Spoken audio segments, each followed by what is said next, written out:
Then the disciples of John came to him saying, "Why do we and the Pharisees fast often, but your disciples do not fast?"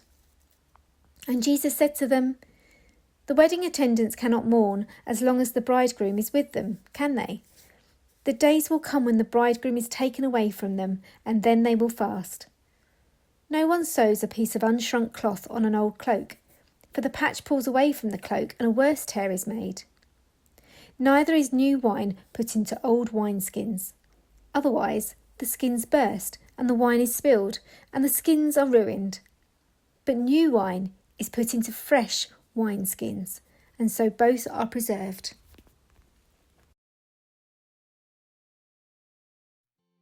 Change is difficult, isn't it? Mainly because we're creatures of habit. The food we like, the TV programmes we watch, our morning routines, the places we go on holiday. I could go on. We find comfort in stability, in knowing what's coming, how to deal with it. So when change is introduced or even forced upon us sometimes, when the sands we're walking on feel like they're shifting, it can feel uncomfortable. This is certainly true in our churches, and often in our personal faith journeys too.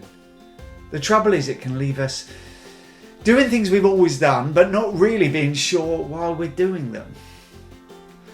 I love the question from the followers of John the Baptist that begins these verses. Why do we and the Pharisees fast often, but your disciples don't fast? As they reflect on one of the ways they worship or encounter God, they see Jesus' followers doing something different. And it's though as a light bulb goes on in their head. Jewish tradition had come to require fasting twice a week.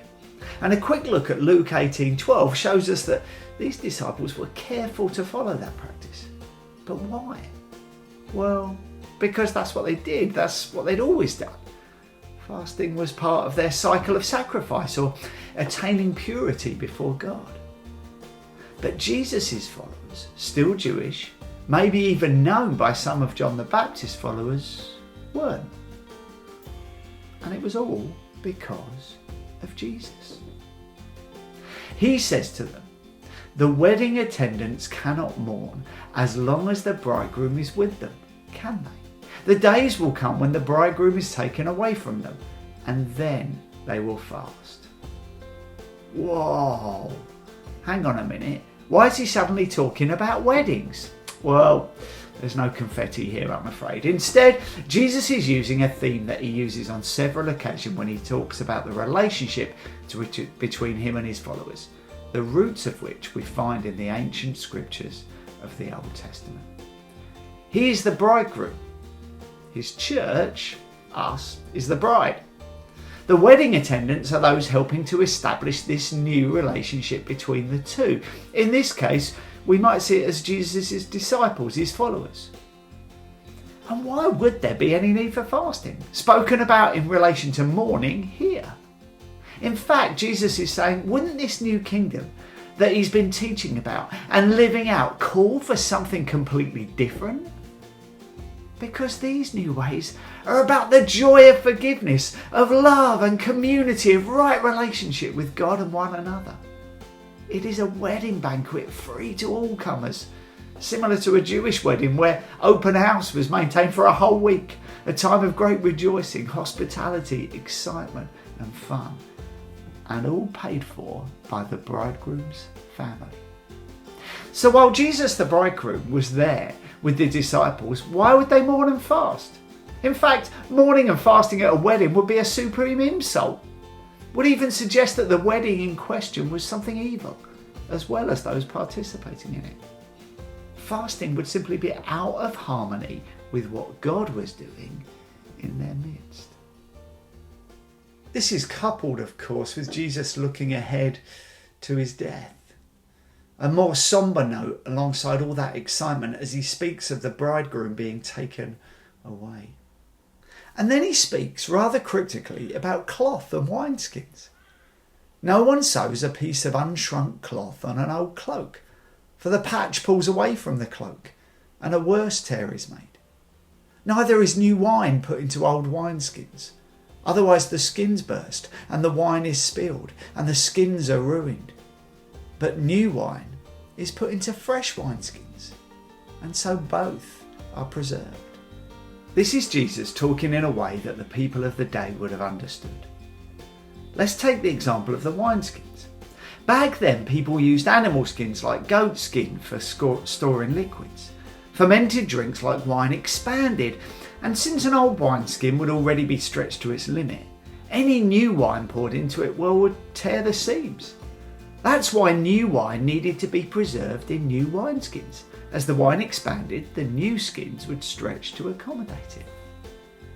I suppose in modern day language, we might talk about trying to load WhatsApp or Facebook onto a phone like this one. The point is that something new is happening, which isn't compatible with the old. And John's disciples appear to be struggling with the change. They want to hold on to the old, even though God, in the form of Jesus, is doing something new right in front of their eyes. And this something new wasn't tweaking around the edges, a new coat of paint.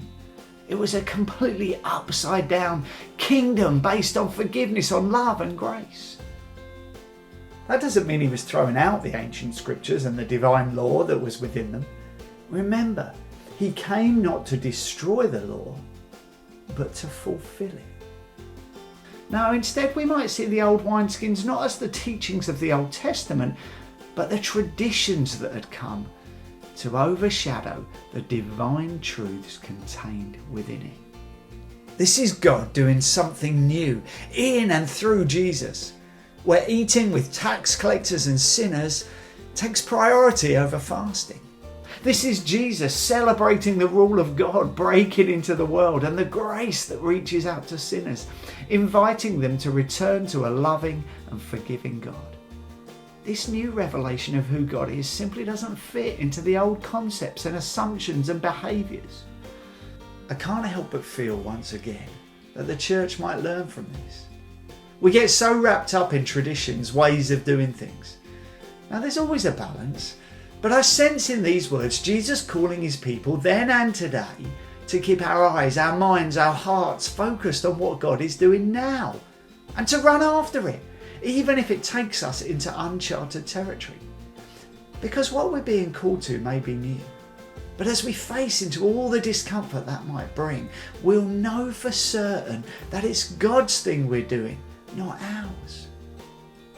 Jesus was celebrating the rule of God breaking into the world, and we've been invited to the party.